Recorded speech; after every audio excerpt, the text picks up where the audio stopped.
você vai ao cinema, existem duas opções. Ou você assiste filme 2D ou 3D. Mas qual é a diferença, você sabe? Eu sou o professor Augusto e esse é o canal Demate. E hoje nós vamos dar início a uma série de estudos sobre sólidos geométricos. Primeiramente, nós vamos aprender a distinguir o 2D do 3D. E hoje, nessa primeira aula, nós vamos começar classificando em poliedros ou corpos redondos.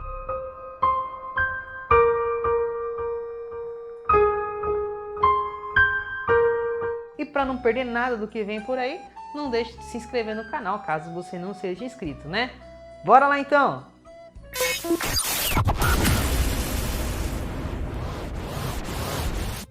Vamos lá então, para início de conversa, hein? Vou colocar duas figuras aqui e vou perguntar para você. Qual a diferença entre elas? Muito bem, acho que você acertou, hein? Mas vamos lá. Nessa da esquerda nós temos o comprimento e a largura, certo? São duas dimensões. Nós dizemos então que essa é uma figura 2D, ou uma forma bidimensional ou plana. Já do lado direito nós temos o comprimento, a largura e a altura, né? São duas, três dimensões, ou 3D, né? E nós dizemos que essa é uma forma tridimensional ou espacial. E é aqui que entra o lance do cinema, né? Quando a gente vai assistir um filme 3D com aquele óculos horroroso, o que acontece? Parece que as imagens saem da tela, elas têm uma profundidade, e por ter essa dimensão de profundidade é que nós dizemos que esse é um filme em 3D.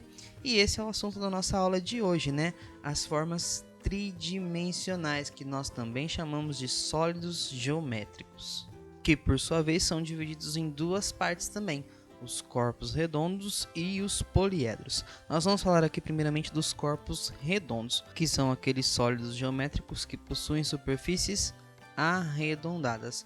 O nome é bastante intuitivo, né? Corpos redondos, superfícies arredondadas. Então tem curvas, né? Vamos ver aqui aqueles corpos redondos que mais aparecem no nosso dia a dia. Primeiramente, o cilindro, né? Você pode observar aqui que ele tem duas bases. São dois círculos, um em cima e outro embaixo. E aí nós relacionamos o cilindro, por exemplo, a uma lata de refrigerante, né?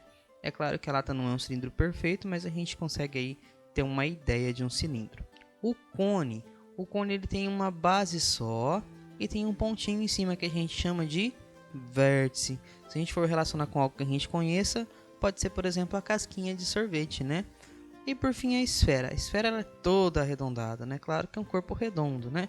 E aí a gente pode relacionar isso com uma bola, beleza? O outro tipo de sólido geométrico é o poliedro. O que é um poliedro? É aquele cuja superfície é formada apenas por polígonos planos. Como assim? Ora bolas, não tem curva. Veja só esse exemplinho aqui, o cubo. O cubo ele é formado por faces, que é a superfície plana do sólido. No cubo especificamente nós temos todos quadrados.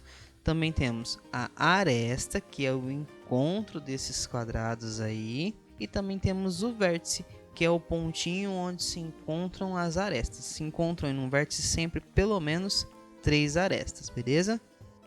E aí entre os poliedros nós vamos estudar dois tipos por agora, os prismas e as pirâmides. Qual é a diferença entre eles?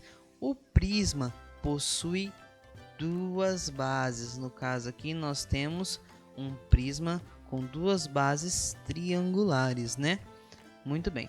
As faces laterais do prisma são sempre quadriláteros, ou seja, tem 4 lados. Observe aqui. Muito bem. Agora, as pirâmides, elas possuem apenas uma base e as faces laterais são todas triângulos. Observe aí. Coisa linda. E aí, eles são nomeados de acordo com o formato das bases. No caso do prisma, aqui como a base é um triângulo, então nós temos um prisma triangular. Já a pirâmide, como a base também é um triângulo, nós temos uma pirâmide triangular. Vamos ver certinho essa questão de nomenclatura aqui. Bom, se a base for triângulo, então a gente viu que nós temos um prisma triangular ou uma pirâmide triangular. E se a base for um quadrilátero? Como é que vai ficar o nome do prisma, hein? Prisma quadrangular. E a pirâmide? Pirâmide quadrangular. E assim vai, né?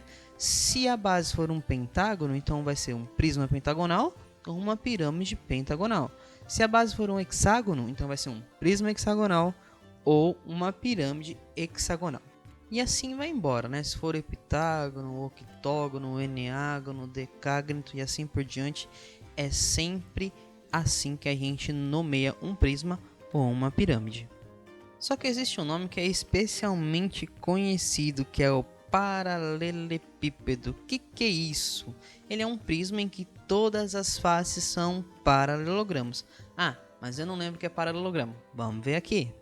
Se você mora numa cidade um pouco mais antiga, com certeza tem uma rua como essa. Olha só, essa é uma rua pavimentada com paralelepípedos. Ah, eu acho que agora você teve uma ideia melhor do que é isso, né? Mas vamos estudar certinhos. Se todas as faces são paralelogramos, então o que são paralelogramos? Observe essas figuras aí. Nós temos um quadrado, um retângulo, um losango e uma figura reconhecida aí pelo nome de paralelogramo. O que elas têm em comum? São todos paralelogramos, na verdade. Sabe por quê? Os lados opostos são sempre paralelos. Observe no quadrado. Esse lado vermelho é paralelo ao outro. E o lado azul, paralelo ao outro. O mesmo raciocínio nós temos para o retângulo, que tem dois pares de lados paralelos, o vermelho e o azul nesse caso. No losango também a mesmíssima coisa. E no paralelogramo, a mesma coisa, certo? Todas essas figuras aí são paralelogramos. E aí quando a gente tem um prisma que é formado por figuras como essa, aí sim nós temos paralelepípedo, certo? Vamos a dois exemplos aqui. Observe essa caixa aí. Note que ela é formada inteiramente por paralelogramos. Então é um paralelepípedo. No caso desse daí, conhecido também como bloco retangular. Olha essa outra figura, muito conhecida também. Observe. Todas as faces são paralelogramos, né? Na verdade, são todos quadrados aí nesse caso. E essa figura aí, essa forma é conhecida como cubo. Por hoje é só, pessoal. Espero que vocês tenham curtido e aprendido muito. Logo, logo tem mais. Não vai embora sem deixar seu like, hein? Coragem, ânimo, bons estudos e até mais!